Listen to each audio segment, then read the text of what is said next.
AP deputy speaker రఘురామకృష్ణరాజుపై విద్వేషపూరిత ప్రసంగం చేస్తూ బెదిరించారంటూ జై భీమ్ భారత్ పార్టీ అధ్యక్షుడు జడ శ్రవణ్ కుమార్ పై కేసు నమోదైంది. ఆయన విద్వేషాలను రెచ్చగొట్టారంటూ తోట ఫణిబాబు అనే వ్యక్తి ఫిర్యాదుతో కాళ్ల పోలీసులు కేసు నమోదు చేశారు.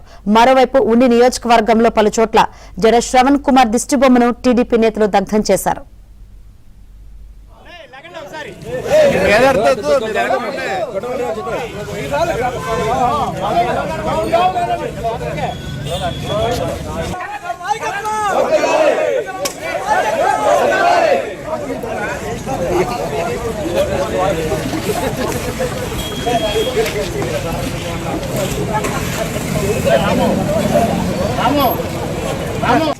జడ శ్రవణ్ కుమార్ అనుచిత వ్యాఖ్యలకు నిరసనగా బొన్నాడ గ్రామంలో దిష్టిబొమ్మ తగలేయడం జరిగింది.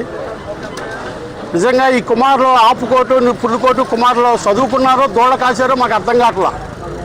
మన ప్రీతమ నాయకుడు రఘురామకృష్ణరాజు గారు అడిగేది ఒకటి, మీరు మాట్లాడి ఒక్క ప్రాసం పట్టేది ఒకటి.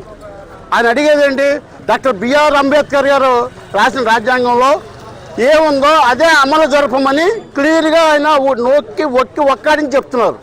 కానీ దాన్ని తప్పుదో పట్టించి వాళ్ళ స్వలోభం గురించి ఎక్కడైతే ఈ రఘురామకృష్ణరాజు గారు టార్చర్ కేసులో ఇరుక్కున్న సునీల్ కుమార్ తన ఉనికిని కాపాడుకోవడం కోసం తన కులాన్ని అడ్డం పెట్టుకుని